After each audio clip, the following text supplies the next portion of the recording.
alunos, olá alunas, sou Viviane Soares, professora de História, estou aqui com o Gilbert, intérprete de Libras, e hoje nós vamos trabalhar aí um tema para o primeiro ano do ensino médio. O tema da nossa aula de hoje é o período regencial. Então, essa aula, ela é continuidade da aula anterior, né? Em outro momento, nós trabalhamos aí o primeiro reinado, que é o primeiro momento aí do Brasil independente, quando a gente tem como representante, né, do executivo aí, a gente tem o imperador Dom Pedro I. Nós vamos estudar aí um período que a gente compreende, né, como um intervalo, um período que está entre o primeiro reinado de Dom Pedro I e o segundo reinado de Dom Pedro II. Vamos lá?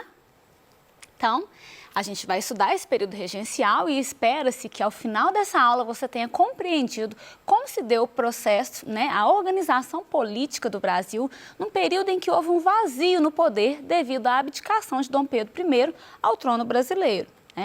Então, uma das últimas questões que nós falamos na aula anterior foi que Dom Pedro I, por uma série de questões, né, inclusive a questão sucessória ao trono em Portugal e problemas que ele enfrentava até mesmo, né, de aceitação no Brasil, aí, alguns conflitos, nós falamos da Noite das Garrafadas, né, por exemplo, e isso tudo fez com que ele deixasse o trono, né, ele deixasse o Brasil e voltasse para Portugal.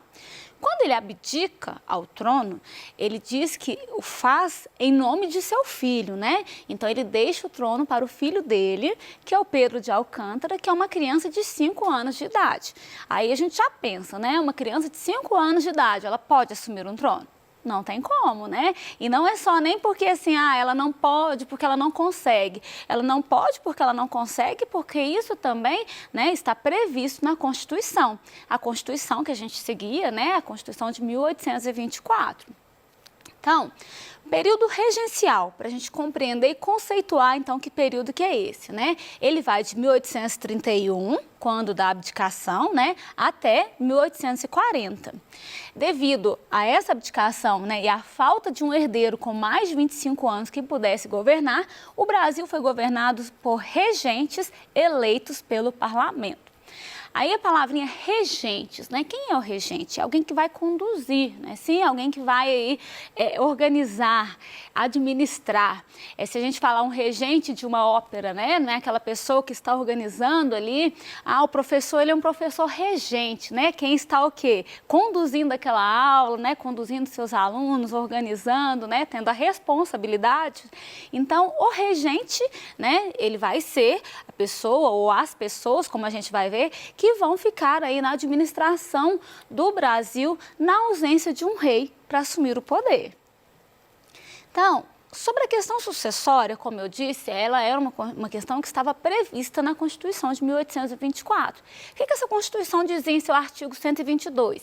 Que durante a menoridade, o Império vai ser governado por uma regência, a qual pertencerá ao parente mais chegado do imperador, segundo a ordem de sucessão, e que seja maior de 25 anos.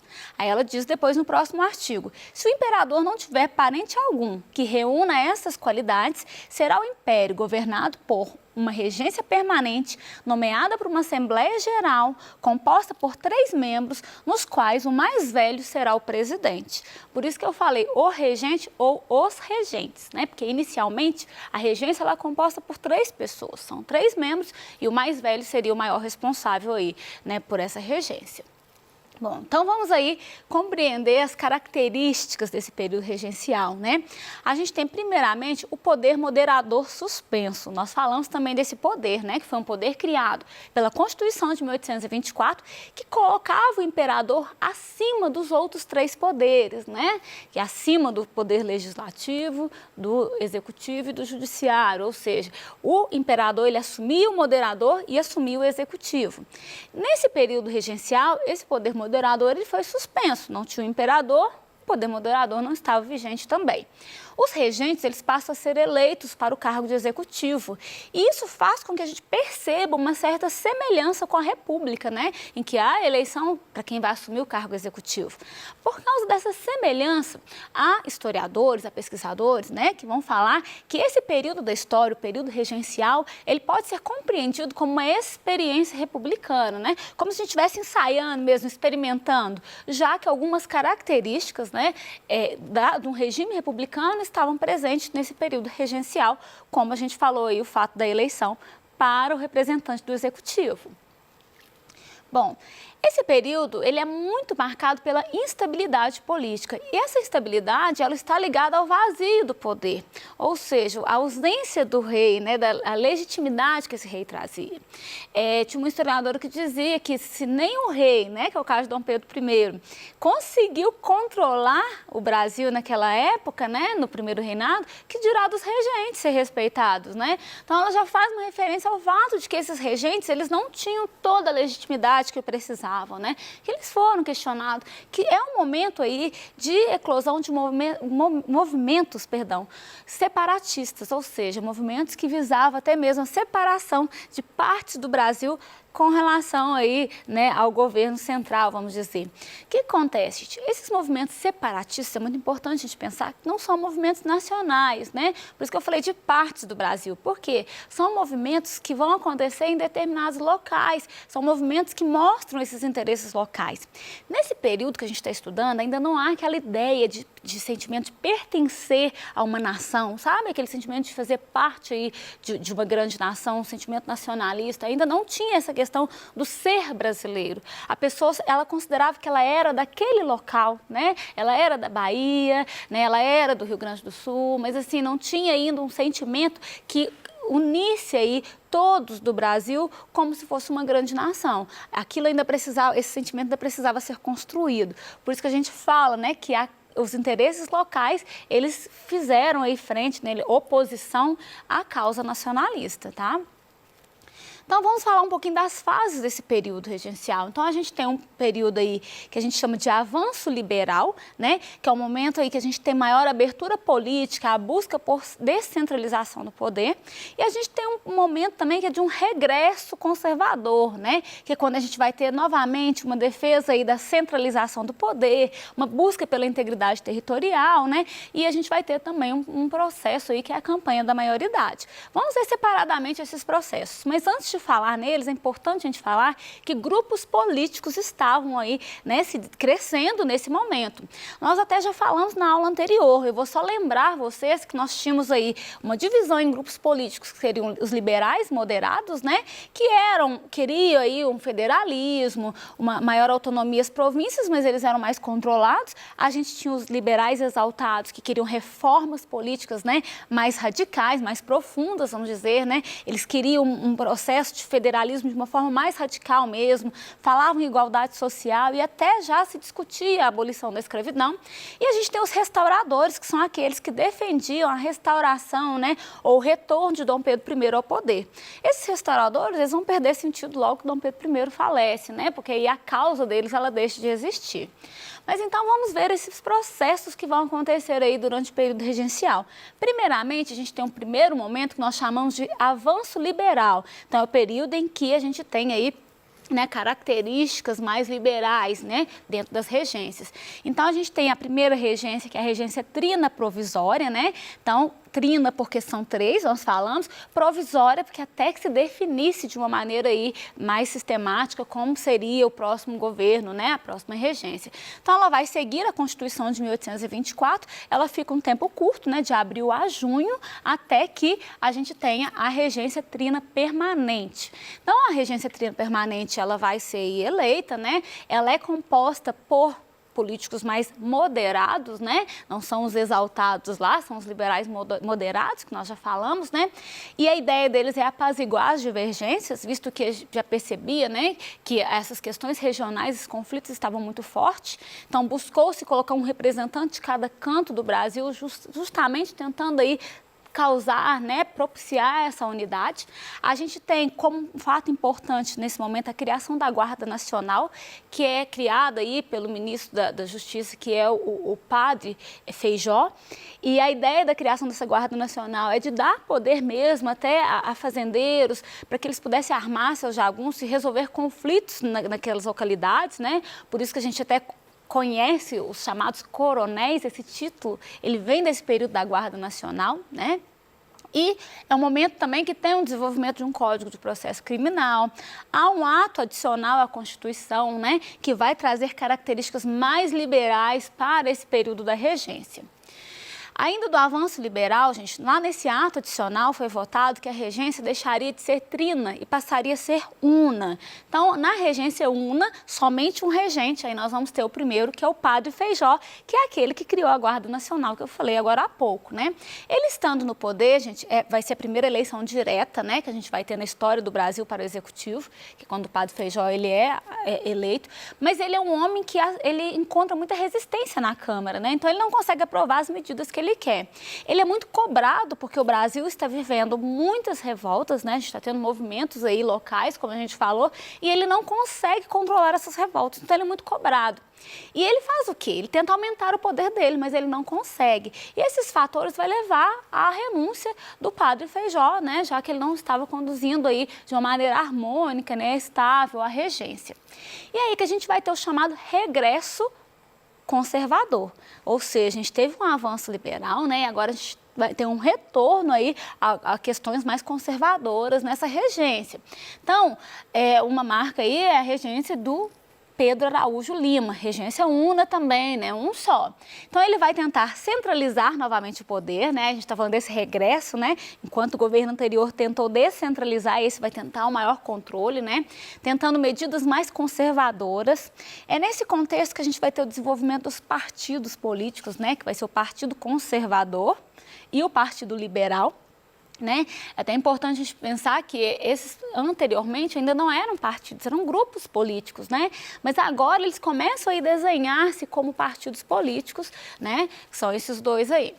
Então, gente, nesse contexto aí, né, que Araújo Lima ainda está no poder, a gente tem uma lei interpretativa do ato adicional, ou seja, a gente tem um ato adicional à Constituição e agora a gente tem a interpretação dele.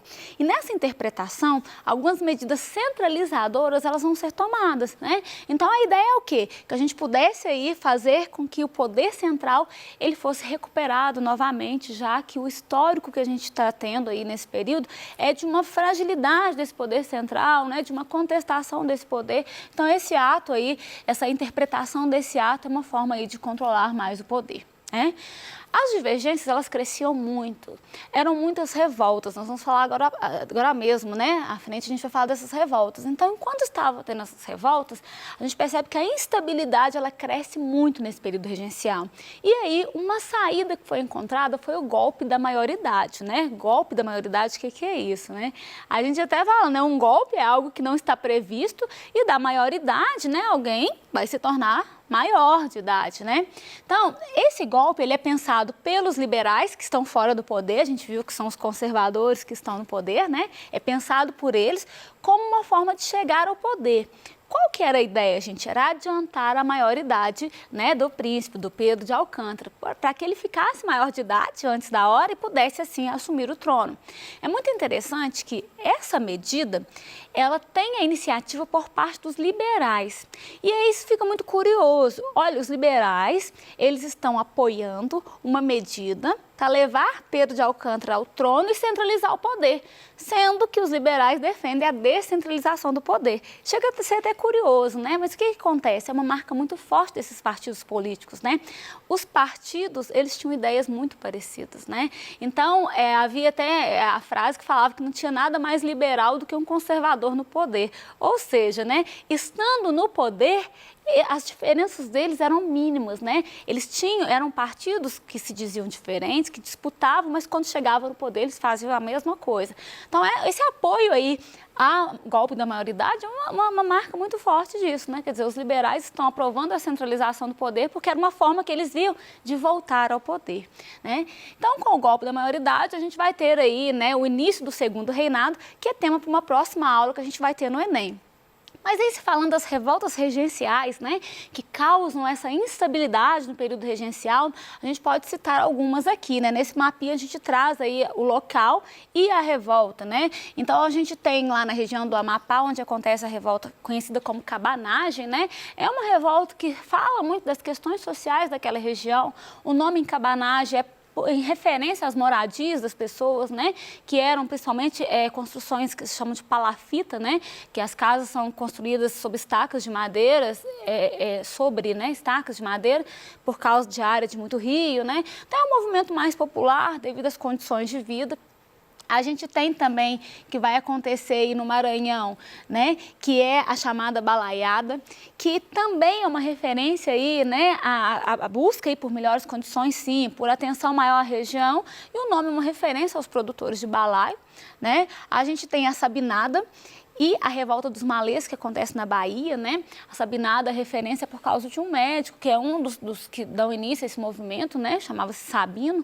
E a revolta dos malês é uma referência aos escravos malês, né? Que eram escravos que tinham, pessoas escravizadas, né? Que tinham ido para a Bahia, mas que sabiam ler e escrever em árabe, né? E eram muçulmanos, então eles fazem um movimento muito grande, né? Na história aí do Brasil, a gente pode falar que é um movimento muito forte de resistência, que não conseguiu alcançar, né, o seu objetivo, mas que é uma marca muito grande à resistência dos escravizados, ao processo aí, né, de escravização no Brasil. A gente tem no sul aí, né, em Santa Catarina, a Guerra dos Farrapos, ou Revolução Farroupilha, que foi a mais duradoura, que já está mais voltada para uma elite produtora de charque, né, que é um tipo de carne que eles produziam, e a briga deles era tanto pela falta de incentivo do governo, né, devido aos altos impostos que eram cobrados e a concorrência que eles sofriam por outros países que pagavam menos, né, que pagavam menos impostos.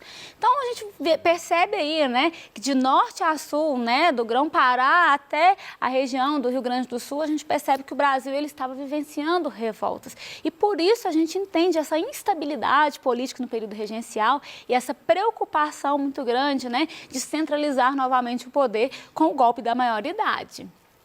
Então essas revoltas, elas mostram uma reação para com o descaso do governo central, elas são um reflexo das condições socioeconômicas, né, em que as pessoas aí viviam, né, o país passava. É um movimento que vai fazer oposição ao grupo moderado, né, que estava no poder regencial, principalmente. A gente sabe que tem revolta em todo o período regencial, mas quando esse grupo moderado está no poder, elas se acentuam.